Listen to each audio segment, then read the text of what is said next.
All are welcome for the school. ಇವತ್ತು ಶಾಲೆಯಲ್ಲಿ ವಿಜ್ಞಾನ ಹಬ್ಬ ನಡೀತಾ ಇದೆ. ನಿಮ್ಮನ್ನೆಲ್ಲ ಕೂರಿಸಿದ ಉದ್ದೇಶ ಏನಂದ್ರೆ, ಇವತ್ತಿನ ವಾತಾವರಣದಲ್ಲಿ ನಾವು ಎಲ್ಲರೂ ಪ್ಲಾಸ್ಟಿಕ್ ಮಯ, ಪ್ರತಿಯೊಂದು ಪ್ಲಾಸ್ಟಿಕ್. ಒಂದು ಚಾಕ್ಲೇಟ್ ತಿಂತೀರಾ, ನಿಮ್ಮ ಮುಂದೆನೇ ಬಿಟ್ಟಿದ್ದಾರೆ ಚಾಕ್ಲೇಟ್ ಪೇಪರ್ಸು, ಚಾಕ್ಲೇಟ್ ಮಯ ಹೌದಲ್ವಾ? ಈಗ ಟೈಮ್ಸ್ ಆಫ್ ಇಂಡಿಯಾ ಮತ್ತು ನಂದಿ ಎಜುಕೇಷನ್ ಸೊಸೈಟಿ ಅವರ ಜಂಟಿ ಸಹಯೋಗದಲ್ಲಿ ನಿಮಗೆ ಪ್ಲಾಸ್ಟಿಕ್ ರೀಸೈಕ್ಲಿಂಗ್ ಹೇಗೆ ಮಾಡೋದು ಅನ್ನೋದ್ರ ಬಗ್ಗೆ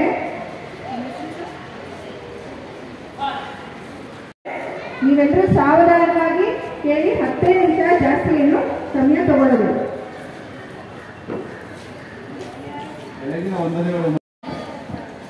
ಈಗ ನಾವು ಪರಿಸರದ ಬಗ್ಗೆ EVS ಅಂತ ಎಲ್ಲ ಮಕ್ಕಳು ಓದ್ತಾ ಇದ್ದೀರಲ್ವಾ, ನಾವು ನೋಡ್ತಾ ಇದ್ದೀವಲ್ವಾ ಪರಿಸರ ಏನೇನು ಕೊಡ್ತದೆ ಎಲ್ಲವನ್ನು ನೋಡ್ತೀವಿ. ನಾವು ಪರಿಸರಕ್ಕೆ ಏನು ಕೊಡ್ತಾ ಇದ್ದೀವಿ?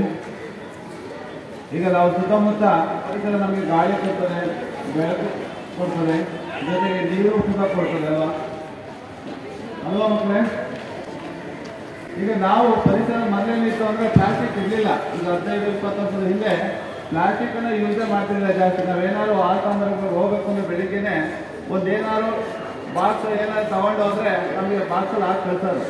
ಈಗ ನಾವೇನ್ ಮಾಡ್ತೀವಿ ಅಂತಂದ್ರೆ ಆಲ್ತಾಂಬರದ್ದು ಕೂಡ ಕವರು, ಚಾಕ್ಲೇಟ್ಸ್ ಕೂಡ ಕವರು ನಮ್ಮನೆ ಹಾಕಲ್ಲ, ಅದನ್ನ ಬೇರೆ ಮನೇಲಿ ರೋಡಲ್ಲಿ ಹೋಯ್ತಾ ಎಸ್ಬಿಡಾಯ್ತೀವಿ. ರೋಡ್ ಹತ್ರ ಎಸಿದ್ದೀವಿ. ಯಾಕೆ ಎಸಿದ್ದೀವಿ ಅಂದ್ರೆ ನಮ್ಮನೆ ನೀಟಾಗಿರ್ಬೇಕು, ಬೇರೆ ಮನೆ ಏನಾಗಲಿ ಅನ್ನೋ ರೀತಿ ನಾವು ಅತಿ ಬುದ್ಧಿವಂತರಲ್ವಾ? ಆದ್ರೆ ನಾವಲ್ಲಿ ಓಡಾಡ್ತಾ ಇರ್ತೀವಿ ಅಲ್ವಾ? ದನಗಳು ತಿಂತೇವೆ, ದನಗಳಿಗೆ ನಾವು ಇದು ಮಾಡ್ತಾ ಇದೀವಲ್ಲ, ಕೆಮಿಕಲ್ ಇದು ಮಾಡ್ತಾ ಇದೀವಲ್ವಾ? ಪ್ಲಾಸ್ಟಿಕ್ ಡ್ರೈ ಇದ್ರಲ್ಲಿ ಹಾಕಿ, ಸ್ಯಾನಿಟರಿ ಅಂದರೆ ಮೆಡಿಕಲ್ ಇದ್ರದ್ದೆಲ್ಲ ಒಂದು ಕಡೆ ಹಾಕಿ, ಹಸಿ ಕಸನ ಒಂದು ಡಬ್ಬದಲ್ಲಿ ಹಾಕಿ. ಅವಾಗ ಹಸಿ ಕಸನ ಗೊಬ್ಬರ ಮಾಡ್ಬೋದಲ್ವಾ? ಹಸಿ ಕಸನ ಗೊಬ್ಬರ ಮಾಡ್ಬೋದು. ಡ್ರೈ ಪ್ಲಾಸ್ಟಿಕ್ ಇದನ್ನೆಲ್ಲ ಮರು ಬಳಕೆ ಮಾಡ್ಬೋದು. ಸ್ಯಾನಿಟರಿನೂ ಮರು ಬಳಕೆ ಮಾಡ್ಬೋದು, ಈ ವೇಸ್ಟನ್ನು ಮರು ಬಳಕೆ ಮಾಡ್ಕೊಳ್ಬೋದು.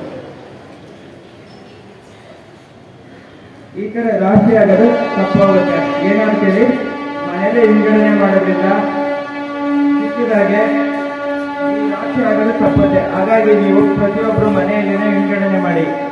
ಈ ವೇಸ್ಟನ್ನು ಮನೇಲೆ ಸಪ್ರೇಟಾಗಿ ಹಾಕಿ ಕಳಿಸಿ. ಯಾವುದೇ ಕಾರಣಕ್ಕೂ ಒಟ್ಟಿಗೆ ಹಾಕ್ಬೇಡಿ. ಈ BBMP ಅವರಿಗೂ ಟೈಮ್ ಸಾಕಾಗೋದಿಲ್ಲ, ವಿಂಗಡಣೆ ಮಾಡೋದಿಲ್ಲ, ರಾಶಿ ಈ ಥರ ಆಗುತ್ತೆ. ನೆಕ್ಸ್ಟ್ ನಾವು ಮಾಡಬೇಕಾಗಿರೋದು 3 ರೀತಿ ಮಾಡಬೇಕು. ಏನಿದೆ? Reuse, reduce, recycle. ಗೊತ್ತಾಯ್ತಾ ಮಕ್ಕಳ? ರೀಯೂಸ್ ಹೇಗೆ ಮಾಡ್ತೀವಿ? ರೀಯೂಸ್ ಮಾಡಿದ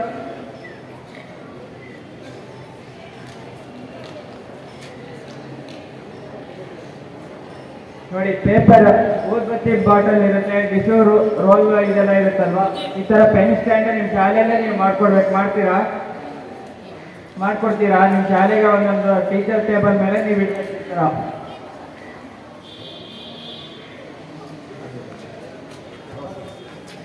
ನೋಡಿ, ನ್ಯೂಸ್ ಪೇಪರ್ ಇಂದಲೂ ರೋಲ್ ತರ ಮಾಡಿಬಿಟ್ಟು ಪೆನ್ ಈ ತರ ಮಾಡ್ಬೇಕು ಮಕ್ಕಳ.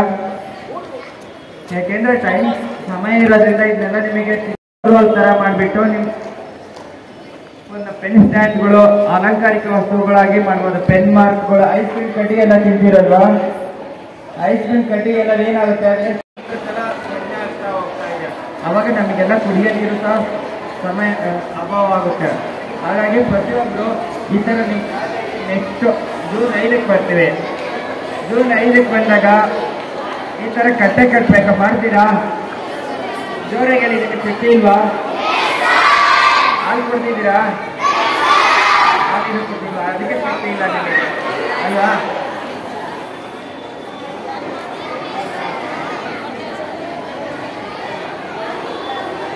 ಮಕ್ಕಳ, ಇದು ಲಾಸ್ಟಾಗಿ ಹೇಳ್ತಾ ಇದ್ದೀನಿ ನಿಮಗೆ.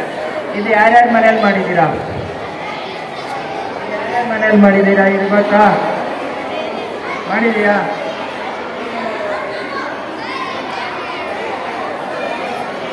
ಭಯನಾ? ಯಾರು ಹೇಳ್ತೀರಪ್ಪ? ಇದೇನು ಅಂತಾರೆ? ನಿಮ್ಮ ಜೀನ್ಸ್ ಪ್ಯಾಂಟ್ ಟೈಟ್ ಆದಾಗ ಏನು ಮಾಡ್ತೀರಾ? ಬಿಸಾಕ್ತೀರಾ? ಕಸದ ಬಿಟ್ಟೇನು ಹಾಕ್ಬೇಡಿ. ಅದನ್ನ ಈ ಥರ ಚಿಕ್ಕ ಚಿಕ್ಕ ಬ್ಯಾಗ್ ಮಾಡಿಕೊಂಡು ಹಾಲಿನ ಪ್ಯಾಕೆಟು ತರಕಾರಿ ತರೋದಕ್ಕೆ ಯೂಸ್ ಮಾಡಬೇಕು. ಮಾಡ್ತೀರಾ? ಇದರಿಂದ ನಿಮಗೆ ಏನು ಅನುಕೂಲ ಆಗುತ್ತೆ? ವರ್ಷದಲ್ಲಿ ಹೆಂಗೆ ಇಲ್ಲ ಅಂದರೂ 300 ರೂಪಾಯಿ ಉಳಿತಾಯ ಆಗುತ್ತೆ ಈ ಥರ ಮಾಡೋದ್ರಿಂದ. ಮಕ್ಕಳ ನೀವು ಮಾಡಿದ್ರೆ ಮಾತ್ರ ನಿಮ್ಮ ಮನೆಯವ್ರ ತಂದೆ ತಾಯಿಗಳು ನಿಮಗೆ ಫೀಸ್ ಕೊಟ್ಟು ಕಳಿಸಿರ್ತಾರಲ್ವಾ, ಬುಕ್ ತೊಗೊಳ್ಬೇಕು ಅಂದ್ರೆ ಪೆನ್ ತೊಗೊಳ್ಬೇಕು ಅನ್ನೋದು ದುಡ್ಡು ಬೇಕಲ್ವಾ, ಆ ದುಡ್ಡನ್ನು ಹೇಗೆ ಸೇವ್ ಮಾಡಬೇಕು ಅನ್ನೋದು ನೀವು ಹೇಳ್ಬೇಕು. ಈ ಥರ ಹಾಳಾಗಿರೋಂಥ ಪ್ಯಾಂಟನ್ನ ಬ್ಯಾಗ್ ಥರ ಮಾಡಿಕೊಂಡ್ರೆ ಅಂಗಡಿಗೆ ಹೋದಾಗ ಬ್ಯಾಗ್ ಕವರ್ಗಳೆಲ್ಲ ಪ್ಲಾಸ್ಟಿಕ್ ಕವರ್ನೆಲ್ಲ ಉಳಿತಾಯ ಆಗುತ್ತಲ್ವಾ? ಮಾಡ್ತೀರಾ ನೀವು? ನೆಕ್ಸ್ಟ್ ಜೂನ್ 5ಕ್ಕೆ ಬರ್ಬೋದು ನಿಮ್ಮ ಶಾಲೆಗೆ. ಈಗೋ ಬ್ರೇಕ್ ಮಾಡ್ತೀರಾ? ಓಕೆ ಮಕ್ಕಳ, ಥ್ಯಾಂಕ್ ಯು. ಓಕೆ ಮಾ. ಎಲ್ಲರಿಗೂ ನಮಸ್ಕಾರ. ನನ್ನ ಹೆಸರು ಶ್ವೇತಾ. ನಾವು GHS ಸಂತೆ ಬೀದಿ ಯಶವಂತಪುರ ಶಾಲೆಯಲ್ಲಿ ಓದ್ತಾ ಇದ್ದೀವಿ. Teach India Shri Nandi education foundation ಅವರು ಬಂದ್ಬಿಟ್ಟು ನಮಗೆ ಹೇಳಿದ್ರು ಪ್ಲಾಸ್ಟಿಕ್ನ ಹೇಗೆ ಕಂಟ್ರೋಲ್ ಮಾಡೋದು. ಈಗ ಮಾರ್ಕೆಟ್ಗೆ ಹೋದಾಗ ನಾವು ಜಾಸ್ತಿ ಪ್ಲಾಸ್ಟಿಕ್ನೇ ಜಾಸ್ತಿಯಲ್ಲಿ ತರಕಾರಿ ತೊಗೋಬೇಕಾದ್ರೆ ಎಲ್ಲ ಮಾಡ್ತೀವಿ. ಅದ್ರ ಬದಲು ನಾವು ಬ್ಯಾಗ್ ತೊಗೊಂಡೋಗಿ ತರಕಾರಿ ತರ್ಬೋದು. ಮತ್ತು ಎಲ್ಲರ ಹೊರಗಡೆ ಊಟ ತೊಗೊಬೇಕಾದ್ರೆ ಪ್ಲಾಸ್ಟಿಕ್ನಲ್ಲಿ ಕಟ್ಬಿಟ್ಟು ಈಸ್ಕೊಂಬರ್ತೀವಿ. ಅದ್ರ ಬದಲು ಬಾಕ್ಸಲ್ಲಿ ಅದನ್ನು ಹಾಕಿಸ್ಕೊಂಡು ಮನೆಗೆ ತೊಗೊಂಡೋಗಿ ವಾಶ್ ಮಾಡ್ಕೊಂಡು ಇಟ್ಕೊಂಡ್ರೆ ಆಗುತ್ತೆ. ಮತ್ತು ನಾವೇನಾರ ಇದು ಮರ ಗಿಡಗಳನ್ನ ಅದ್ರ ಕೆಳಗಡೆ ಇರುವಾಗ ಅಲ್ಲಿ ಏನು ಪ್ಲಾಸ್ಟಿಕ್ಗಳನ್ನ ಬಿಸಾಕಬಾರ್ದು. ಅಲ್ಲೆಲ್ಲ ಗೊಬ್ಬರ ಎಲ್ಲ ಹಾಕ್ಬಿಟ್ಟು ಅದನ್ನು ಕ್ಲೀನಾಗಿ ಬೆಳೆಸಬೇಕು. ನಮಸ್ಕಾರ, ನನ್ನ ಹೆಸರು ರಕ್ಷಿತಾ. ನಾನು ಸರ್ಕಾರಿ ಪ್ರೌಢಶಾಲೆ ಸಂತೆ ಬೀದಿ ಯಶವಂತಪುರದಿಂದ ಓದುತ್ತಿದ್ದೇನೆ. ಶ್ರೀ ನಂದಿ ಮತ್ತು ಟೀಚ್ ಇಂಡಿಯಾ ಅವರು ನಮಗೆ ಪ್ಲಾಸ್ಟಿಕ್ಕನ್ನು ರೆಡ್ಯೂಸು ಮತ್ತು ರೀಸೈಕಲ್ ಹೇಗೆ ಮಾಡೋದಂತ ಹೇಳ್ಕೊಟ್ಟಿದ್ದಾರೆ. ಅದರಲ್ಲಿ ನನಗೆ ಇಷ್ಟವಾಗಿದ್ದ ಅಂಶ ನನಗೆ ಪ್ಲಾಸ್ಟಿಕ್ಕನ್ನು ರೀಯೂಸ್ ಹೇಗೆ ಮಾಡಬೇಕು ಅಂತ ಇಷ್ಟ ಆಯಿತು. ನಾವು ಪ್ಲಾಸ್ಟಿಕ್ ಯೂಸ್ ಮಾಡೋದ್ರಿಂದ ನಮಗೆ ಜಾಸ್ತಿ ಎನ್ವಿರಾನ್ಮೆಂಟ್ ಪ್ರಾಬ್ಲಮ್ ಆಗುತ್ತದೆ. ಆದ್ದರಿಂದ ಎನ್ವಿರಾನ್ಮೆಂಟ್ ಪ್ರಾಬ್ಲಮ್ ಆದರೆ ನಮಗೆ ಉಸಿರಾಟ ಕಮ್ಮಿ ಆಗೋದು ಮತ್ತು ನಮಗೆ ಆಕ್ಸಿಜನ್ ಸಿಗಲ್ಲ. ಮತ್ತು ಅದು ನಾವು ಪ್ಲಾಸ್ಟಿಕ್ಕನ್ನು ಯೂಸ್ ಮಾಡಿಬಿಟ್ಟು ಎಲ್ಲನೆಲ್ಲ ಬಿಸಾಕ್ತಾ ಇದ್ದೀವಿ. ಆದ್ದರಿಂದ ನಮಗೆ ಎನ್ವಿರಾನ್ಮೆಂಟ್ ಪ್ರಾಬ್ಲಮ್ ಆಗುತ್ತೆ. ಅದು ಭೂಮಿ ಒಳಗಡೆ ಕೊಳೆಯಲ್ಲ. ಆದ್ದರಿಂದ ನಮಗೆ ಮಣ್ಣು ಫಲವತ್ತತೆ ಜಾಸ್ತಿ ಇದೆ, ಮರಗಿಡಗಳು ಬೆಳೆಯಲ್ಲ. ಆ ಮರಗಿಡ ಬೆಳೆದಿಲ್ಲ ಅಂದರೆ ನಮಗೆ ಉಸಿರಾಟ ಸಿಗೋದಿಲ್ಲ. ಆದ್ದರಿಂದ ನಾವು ಪ್ಲಾಸ್ಟಿಕ್ಕನ್ನು ಎಲ್ಲಿಂದಾಗೆ ಬಿಸಾಡಬಾರ್ದು. ಅದನ್ನು ನಾವು ಒಂದು ಸೈಡಲ್ಲಿ ಇಟ್ಬಿಟ್ಟು ಜಾಸ್ತಿಯನ್ನು ಪ್ಲಾಸ್ಟಿಕ್ಕನ್ನು ಯೂಸ್ ಮಾಡಬಾರ್ದು. ಜಾಸ್ತಿ ಪ್ಲಾಸ್ಟಿಕ್ ಯೂಸ್ ಮಾಡಿದ್ರೆ ನಮಗೆ ತುಂಬ ಕಷ್ಟ ಆಗುತ್ತದೆ. ನಮ್ಮ ಮುಂದಿನ ಪೀಳಿಗೆಗೆ ಅದು ಚೆನ್ನಾಗಿರಲ್ಲ. ಓಕೆ. ನನ್ನ ಹೆಸರು ಸೌಮ್ಯ. ನಾನು 10ನೇ ತರಗತಿಯಲ್ಲಿ ಓದುತ್ತಿದ್ದೇನೆ. ನಮ್ಮ ಶಾಲೆಯ ಹೆಸರು ಸರ್ಕಾರಿ ಪ್ರೌಢಶಾಲೆ ಯಶವಂತಪುರ ಸಂತೆ ಬೀದಿ. ಇವಾಗ ನಮ್ಮ ಶಾಲೆಗೆ ಬಂದುಬಿಟ್ಟು ಟೀಚ್ ಇಂಡಿಯಾ ಮತ್ತು ಶ್ರೀ ನಂದಿ ಎಜುಕೇಷನ್ ಅವರು ನಮಗೆ ಪ್ಲಾಸ್ಟಿಕ್ನ ಹೇಗೆ ರಿಯೂಸ್ ಮಾಡ್ತಾರೆ, ರೆಡ್ಯೂಸ್ ಮಾಡ್ತಾರೆ, ರೀಸೈಕಲ್ ಮಾಡ್ತಾರೆ ಅಂತ ನಮಗೆ ಹೇಳ್ಕೊಟ್ರು. ನಮಗೆ ಇವಾಗ ಪ್ಲಾಸ್ಟಿಕ್ಕನ್ನು ನಾವಿವಾಗ ಹೋಟೆಲ್ಗೆ ಹೋಗ್ಬಿಟ್ಟು ಇವಾಗ ನಾವು ಇಡ್ಲಿ ತೊಗೊಂಡು ಬರ್ಬೇಕಾದ್ರೆ ನಾವು ಅವರು ಸಾಂಬಾರನ್ನ ಪ್ಲಾಸ್ಟಿಕಲ್ಲಿ ಕಟ್ಕೊಡ್ತಾರೆ, ಇಡ್ಲಿನೂ ಪ್ಲಾಸ್ಟಿಕಲ್ಲಿ ಕಟ್ಕೊಡ್ತಾರೆ. ನಾವು ಅದನ್ನು ತಡೆಗಟ್ಟಬೇಕು ಅಂದರೆ ನಾವು ಮನೆಯಿಂದನೇ ನಾವು ಏನಾದರೂ ನಮ್ಮ ಬಾಕ್ಸ್ ತೊಗೊಂಡೋದ್ರೆ ನಾವು ಅದರಲ್ಲೇ ತುಂಬಿಸ್ಕೊಂಡು ಬಂದುಬಿಟ್ಟು ನಾವು ಪ್ಲಾಸ್ಟಿಕ್ನ ಕಂಟ್ರೋಲ್ ಮಾಡ್ಬೋದು. ನೆಕ್ಸ್ಟು ನಾವಿವಾಗ ಚಿಪ್ಸ್ ಪ್ಯಾಕೆಟ್ನ ತಿನ್ಕೊಂಡು ಬರ್ಬೇಕಾದ್ರೆ ನಾವೇನಾದ್ರು ಅಲ್ಲೇ ರೋಡ್ ಸೈಡ್ ಎಸೆಯೋದು ಅಥವಾ ನೀರಿರೋ ಜಾಗದಲ್ಲಿ ಎಸೆಯಿದ್ರೆ ನಾವು ನೀರನ್ನ ಪೊಲ್ಯೂಷನ್ ಮಾಡ್ದಂಗೆ ಆಗುತ್ತೆ. ಮತ್ತು ಇವಾಗ ಅಲ್ಲಿ ಆ ಸೈಡಲ್ಲಿ ಬಿದ್ದಿರೋ ಕಸನ ನಾಯಿ ಅಥವಾ ಹಸುಗಳು ತಿಂದ್ಬಿಟ್ರೆ ಅದು ಹಸುಗಳು ಜೀವಕ್ಕೆ ತೊಂದರೆ ಆಗುತ್ತೆ ಮತ್ತು ಅವು ಸತ್ತೋಗೋ ಚಾನ್ಸಸ್ಸು ಇರುತ್ತೆ. ಆಮೇಲೆ ನಮಗಿವಾಗ ರೀಸೈಕಲ್ ಹೆಂಗೆ ಮಾಡ್ಬೋದು ಅಂದರೆ ನಾವು ಇವಾಗ ಪ್ಲಾಸ್ಟಿಕ್ ಬಾಟಲ್ ತೊಗೊಂಡು ನಾವು ಇವಾಗ ತಿಂದಿರೋ ಚಾಕ್ಲೇಟ್ ಕವರ್ನೆಲ್ಲ ಅದರೊಳಗಡೆ ಸ್ಟೋರ್ ಮಾಡಿಬಿಟ್ಟು ಇಕ್ಬೋದು. ಮತ್ತು ಏನದು ಜೀನ್ಸ್ ಪ್ಯಾಂಟ್, ನಮ್ಮ ಜೀನ್ಸ್ ಪ್ಯಾಂಟ್ನ ನಾವು ನಮ್ಮ ಮನೇಲಿ ಏನಾದ್ರು ಕವರ್ ಥರ ಯೂಸ್ ಮಾಡ್ಬೋದು. ಅಂದರೆ ಸೀಸರ್ ಇಕ್ಕೋ ಥರ ಮತ್ತು ಏನಾದರೂ ಪೆನ್ ಏನಾದ್ರು ಇಕ್ಕೋ ಥರ ನಾವು ಮಾಡ್ಕೋಬೋದು. ಮತ್ತು ಪ್ಲಾಸ್ಟಿಕ್ ಬಾಟಲಿಂದ ನಾವು ಪೆನ್ನು, ನಮ್ಮ ಕ್ಲಾಸಲ್ಲಿ ಪೆನ್ ಇಕ್ಕೋಕ್ಕೆ, ಡಸ್ಟರ್ ಇಡೋಕ್ಕೆ ಮತ್ತು ಚಾಪೀಸ್ನ ಇಡೋಕ್ಕೆ ಯೂಸ್ ಮಾಡ್ಬೋದು. Thank you.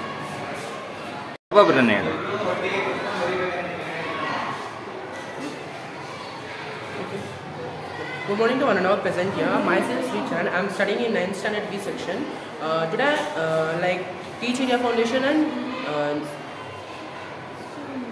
GHS Sandeviti Yeshwantpur, we are studying in 9th standard B section.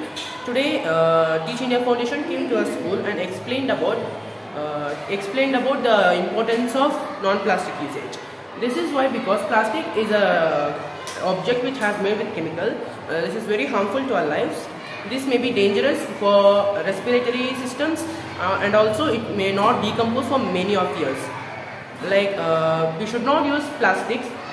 Instead of taking again plastics, we can reuse it, like holding it like pen stands and any other things. So even we should not throw plastic bottles or plastic covers outside, because the cows or any animals going on the road can eat plastic things and it may not decompose even its stomach.